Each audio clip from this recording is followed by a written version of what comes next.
Днес в подкаста Султан на живота ще ви срещнем с създателя на първия български квантов компютър и най-младия студент в Минно-геоложки университет, приет на 16 години. Тервел Любомир е само на 23 години и по-настоящем живее в Костинброд. Какво задържа младия учен в България и какви са безбройните му интереси и постижения, гледайте. Третият ни подкаст започва сега. Казвам здравей на Тервел Любомир, който е нашия трети гост в подкаста Султан на живота с мен Росица Колева. Здравей! Благодаря ти за поканата, Роси. Как се чувстваш тук в нашата Чудесно, изключително местенце. Радвам се, че се чувстваш добре. Ти си на 22 години и аз се затруднявам да те представя... 23. На 3 вече. 23, устарях още повече. Гледала съм едно интервю, на което беше 22 още. Да. Млад човек си, който иска да се развива тук в България и правиш много интересни неща. Старая се. И ги постигаш. Да, с много зор, но се постига. Ти си изобретил квантов компютър. Може ли да ми разкажеш? Квантов процесор, да. За какво се ползва и колко време ти отне да го изработиш? Като цяло чипа не е чак толкова труден като изпълнение, като се навече има архитектурата. Като цяло криостата беше най-трудното възможно нещо. От 2 години отне само криостата. 2 години? 2 години. Той се ползва чипа за демонстрация на квантова механика най-вече и за изпълнението на няколко по-елементарни алгоритъма, но не става човек да си отвори Фейсбука, например, с него. А защо реши да го създадеш? Интерес. Купнеш. Любопитство. Трябваше да го има. Интересно. Какво си завършил? Разкажи ми. Знам, че си взимал много бързо си взимал години. Да. Как стана това? В училище така. В училище така. Така се е получило 2 години за една, 2 години за една и така. И стана най-младия студент. Да, на 16 години в Минно-геоложки университет. Как се чувстваше сред останалите? За мен това си е нормална среда университета. Ти добре се чувстваш. На мен си ми е било приятно. Не е имало някакви поне проблеми. А защо избра Минно-геоложки университет? Изключително място, а и все пак аз излизам инженер от там, докато много други университети, те също имат биотехнологии, но те не създават инженери, докато аз излизам инженер. А и аз там не съм ограничен само единствено до биотехнологиите. Аз имах възможността да се докосна до много други науки, които нямаше как да се докосне, че по друг. Трябва да се пише в друг университет, други неща. За да имам целият този обем от информация, който в крайна сметка получих за всички тези години в университета. Правиш експерименти? Да. Това ли ти е любимото нещо, което правиш там? Да виждаш науката в действие? Да. Да видиш точно как се случват нещата. Как виждаш бъдещето? Много интересно от един 23 годишен млад човек. Първо тук в България. Знам, че искаш да останеш тук. Много млади учени като теб предпочетоха да се реализират в други държави. Със сигурност, да. Доста млади учени, много народ, много млади таланти отидоха в чужбина, което е много тъжно. Ти си решил да останеш тук. Тези малцината, които сме си в България и се опитваме да подобрим положението. Млад човек и наука, как звучи сега? Може би по-лесно, отколкото преди 20 години. По-лесно е? Може би да. Все пак информацията става все повече и повече. Срещаш ли такива хора като теб, млади, които искат да се занимават с наука в днешно време? Всички са в IT сектора напоследък. Вече го и напускат заради изкуствен интелект. Вече това не е чак толкова купнеш, като примерно преди 10 години. Това със сигурност е било най-големия интерес на младежите. Към днешен ден това не е точно така, защото вече няма работни места. Или поне са много по-малко. Поне когато говорим за програмисти от ниско до среден клас, те са вече много застрашени от изкуствените интелект, докато така програмисти от най-висок клас, те не се чувстват чак толкова застрашени, те имат доста стабилни позиции, но младите нямат представата, че някой ден ще станат ръководители на фирмата или старши менеджери, заради това преценяват, че по-добре да не се занимават точно с компютри. Разкажи ми за твоето хоби и земеделието. Земеделието, това е проект вече може би 5-6 години. Това стартира, понеже в Минно-геоложки университет ние учиме включително неща, които са с екологията. Растенията, как се развиват, как климатичните промени повлияят, как примерно... За ГМО културите. Как като растат заедно растенията, могат да си помагат от вредители, от това, от това. Все пак населението се изхранва от земеделието, не се изхранва от някакви изчисления. И в крайна сметка имам си земи.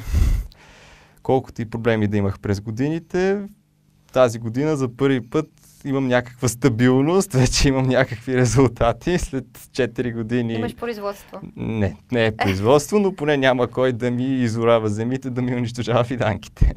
Така. Да, така че не е нещо, с което има човек подобрение, може да се... В този проект със земеделието има подобрение. А какво отглеждаш? Най-вече орехи, защото те са те са няколко култури, различните земи, различни култури, но орехите са ми най-важното нещо, защото те са и най-интересни. Примерно, те са микоризирани. Не само, че ще получавам в бъдеще орехи, но отдолу имам и трюфели, имам различни фунги, така че допълнително се получава... Ти правиш една биосреда. Да, много по-добра биосреда и примерно между самите дървета има други растения, които да подпомагат, включително и фунгите отдолу и да пазят от вредители. Интересно. Помага ли ти някой? Помагат ми колкото могат хора. Иначе съм си най-вече сам в живота. С твоите обаче експерименти.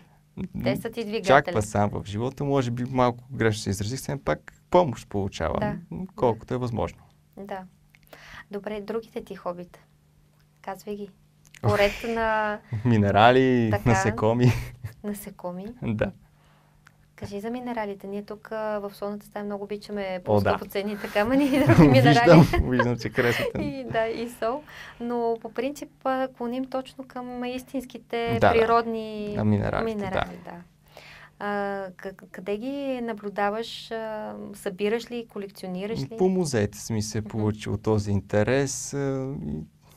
Създал съм си една колекция прилична през годините и се опитвам да добавям все нещо ново към нея. Макар и вече с по-бавни темпове, не като преди години, но... А какво е това, което е обогатило колекцията на Природонаучния музей от теб? Една пеперуда ли беше? Пеперуда, да, папилючика. Това е едно от най-рядките насекоми на Земята. Как се казва? Папилючика. В апендикс 1 на IUCN. Само 3 насекоми могат да се похвалят с това нещо. И видът, доколкото сме запознати, е или изчезнал, или е тотално унищожен, заради малко има конфликт по темата, защото има някой един подвид, който все още се води, че не е точно подвид, но оригиналният вид вече, заради климатични промени и изсичане на горите, вече е изчезнал. И това е по-скоро от моя страна акт да покажа, че има проблем с горите в този мащаб, с климатичните промени, с изсичането, с човешката дейност най-вече. По интернет. Не е много... Последен екземпляр, може би. Не е последен екземпляр, но е хубав акт на... Да покажа, че ме интересува екологията. Много добре от към замърсяване. Все пак младите, в крайна сметка, виждат, че аз върша някаква ден свързана с музеите. Да. И все пак вече е интересно. Музея, много младежи, примерно, които не са ходили никога в музей, отиват в музея, само за да видят аз какво съм направил там. Когато имало някакво изложение на минерали, аз съм бил там. Примерно някаква експозиция, нещо по-специфично. Снимам се, пускам се по мрежите, те гледат, викат си, Теро го прави, това е интересно. Значи ние трябва да отидем да видим. Хората към много младите. Това е много старая се, да.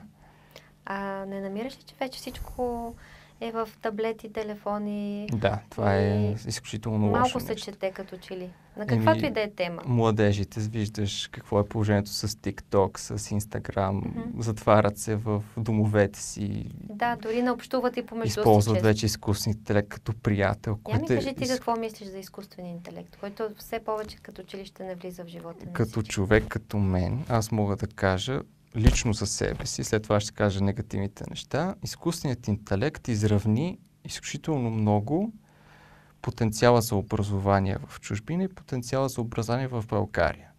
Защото образованието винаги като цяло, знанията най-вече, са били изключително дефицитни. по-скрити така в дълбочина, в библиотеки, в места, където не би трябвало нормален Или човек да трябва влиза. да положиш много усилия за чакане, за да стигнеш до такава информация. Докато вече информация като е навсякъде, става все по-лесно. Математика, алгоритми, обучението за тези неща вече може да се извършат от телефона. Няма нужда да се запишеш в университет за това. Ама чете ли се? Въпросът е, чете ли се? И тук вече идва лошото нещо. Все пак... То е по-лесно, но... Вече, когато имаш мисълта, че вече знаеш всичко на света и всичко е на един телефон разстояние, натискаш два бутона и получаваш отговор. Най-лошото е, че този отговор може и да не е правилен. Но младежите считат, че той е правилен. И те дори не се опитват да проверят дали е правилно това, което е написано и вече го приемат за истина.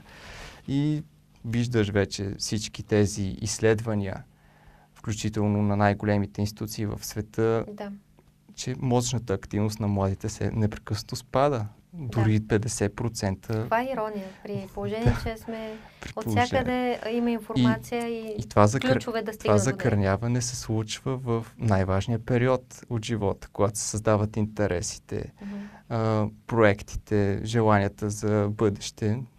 Се случва този мърсел.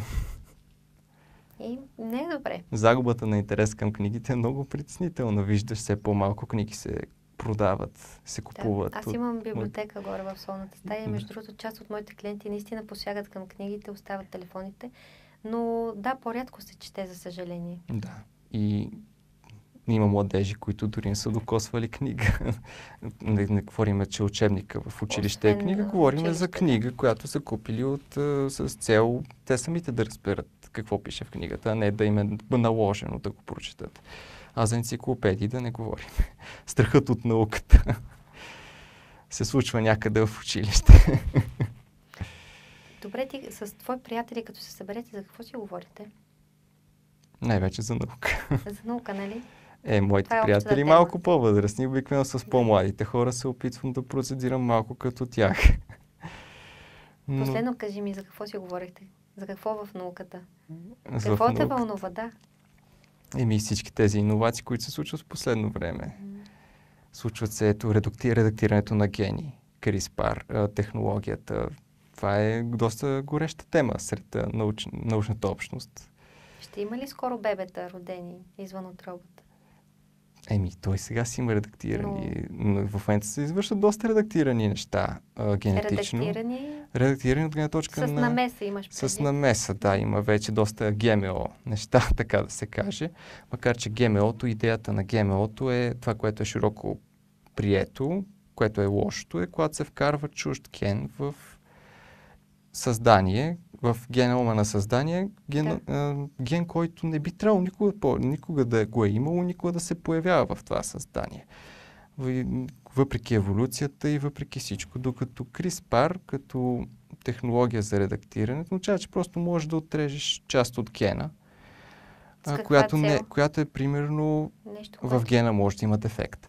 Може, в крайна сметка, когато съм правиш секвенирането, да откриеш, че като пластичната хирургия. Да, може да откриеш, че рано или късно този организъм ще има изключителни ракови заболявания, диабет, изключителни генетични малформации. И когато разбереш това, да откриеш къде е проблема в гена, да го отрежеш, да го махнеш и отново да слепиш гена и в крайна сметка този индивид вече да няма тези проблеми в бъдеще. Ти гледал ли си филма Гатака? О, да. Разбира се. Да. Там е впечатляващо точно това е развитие на биотехнологиите. Така да се каже, поръчковите бебета, как трябва да изглеждат, какви трябва да бъдат пловци, много добри математици. Това нещо може да се програмира. Не знам, живелите се в такъв свят по принцип. Има доста етични въпроси на това нещо. За жалост, много забрани. Аз не мисля, че в следващите 20-30 години ще сме свидетели на такива експерименти, да се каже, с човечеството. Експеримент ли беше според тебе COVID? От твоята научна гледна точка. Трудно да се каже. Все пак биотехнологични лаборатории има много по света. Аз лично съм докосвал доста по-опасни патогени от COVID. В лабораторна среда? Да, със сигурност 2% смъртност е смешка за мене. Но в крайна сметка това наистина беше необичайно, особено в да се появи на място с толкова народ. Защото обикновено, когато се тества някакъв тип патоген, обикновено се тества в среда с много хранителен ресурс. Така се малко лошо звучи, но в крайна сметка Китай е място с много хранителен ресурс. Няма окончателни доказателства, че това е биологично оръжие, но винаги има място за съмнение. Винаги има и има защо да се съмняваме в такова нещо, но да оставим нещата, за да го изкараме, че е еволюция на патогена. Като че ли младите хора, като теб, все по-често приемат роботизирането, роботиката като начин на живот. Ще живеете ли скоро време според теб в домове, в които всичко се извършва от роботи, те готвят, справят всичко? Не, че сега няма такива домове, но това да е масово. Лично аз имам робот прахосмокачка, не издържател го. Роботите са скъпи, сложни за поддръжка. Това няма да се промени, колкото и иновациите има и те няма да бъдат чак толкова широко прияти в близките десетилетия. Не ми се вярва. Не си ли искал някога да сгубиш робот, примерно? Не, аз съм правил всякакви механизирани неща, като ръка, хидравлика, цял робот със сигурност не съм сглобявал. Не. Не ти е интересно. Но със сигурност младежите са много вдъхновени от това робот да ги замени. Да. Кажи ми със средата тук, какво ти харесва? България. В Костинброд живееш. По принцип, мислиш ли, че ние като един народ, който се старае все още да когато може и където може да произвежда сам храната си и да има все пак и някакви по-чисти продукти, това е голям плюс. Защото в повечето случаи казват, че нашата страна е малко по-назад, винаги върви от другите. Обаче пък това назад понякога като че ли има и плюсове за това, че съхраняваме някои природни, колкото може, дадености. Виждаш какво се случва и с пожарите, обаче напоследък неприятности. Да. Даже включително наскоро в няколко дена загубихме дърво, което ни е представлявало пред Европа за дърво на годината, заради пожар. Изключителни, виждаш, пожари, Костинброд, лично сме си писали по темата. Това се влошава все повече и повече. И екосистема и всичко останало, да. Загуба след загуба, климатични промени, нормално. Относно храната, понеже пита, това е много хубаво човек да си гледа храна до някаква степен. Разбира се, не цялата храна да си гледа, но някои неща да е независим, от гледна точка на зеленчуци. Защото това си е независимост. Това е намаляване на разходите, със сигурност. За един човек. Виждаш цените на зеленчуците. Са по-добри. Например, виждаш цените на екологичните екозеленчуците няколко пъти по-високо. Дали са и биозеленчуци? Приблизително, ако се направи химичен анализ, не би трябвало да се открие някакъв проблем, но ако се открие, винаги може да бъдат глобени търговците сериозно, така че имат си своите страхове да слагат пестициди. Кажи ми как се представяш след 10 години? Трудно, все пак. България, съм си в България. Надявам се всичко да е наред, да съм се подобрил в много отношения. Много нови проекти, да съм постигнал още много неща. Още, може би, да съм обиколил още някои неща по света, които си заслужават. Повече да пътуваш? Да. Да съм донесъл в България още технологии, пионерство в още няколко неща и така. В семейен план? Семейен план, дай Боже. Дай Боже, едно хубаво семейство. Казваш, за 10 години всичко може да се случи. Всичко може да се случи. Какво ще кажеш на младите хора, които те гледат? Ето ти може да накараш част от тях да влязат в музеите, както си го правил и с твоите интереси да предизвикаш любопитство към науката. Сега с нашия подкаст можеш да се обърнеш към тях и да им кажеш нещо. Все пак ние сме в място, което е посветено на здравето, така че трябва да говоря по здравна тематика. Да напуснат със сигурност телефоните си, по-малко употреба на телефон, да забравят за TikTok, Instagram, всички тези приложения. Да забравят въобще да не отварят. Да си го използват, но със сигурност не по цял ден. Да излязат навън, да почистят чист въздух, да се разходят. Със сигурност да ходят много километри и така, да спрат газираните напитки, със сигурност. И да идват на по-интересни места като това тук. Благодаря ти. Повече природа, България, прекрасно място. Аз вчера се връщам от Панагюрчета, от Да. един страхотен музей. Панагюрско съкровище там. Да, Повече млади хора трябва да Била ходят съм на такива там. места. има какво да се види. Наистина. Повече природа. Със сигурност повече природа, повече движение. Поздравления за косата. Много ми Благодаря ти. харесва. Ние може да си покажем, че даже сме леко като братовчеди по прическите. Да. Знаеш ли, че се твърди, че в косата е силата на човек? Може Вярваш ли би. в това нещо? Може би. Рязал ли си твоите няколко? Не, никога няма да реша. Стига да не оплешивя, няма да ме видите с къса коса. Остани все така свеж и усмихнат и наистина ти пожелавам Благодаря ти. да се видим след 10 години и да си изпълнил всичко, което ти си пожела тук в солната ти стая. Благодаря. Успех във всичко. Благодаря ти и на вас успех. Благодаря.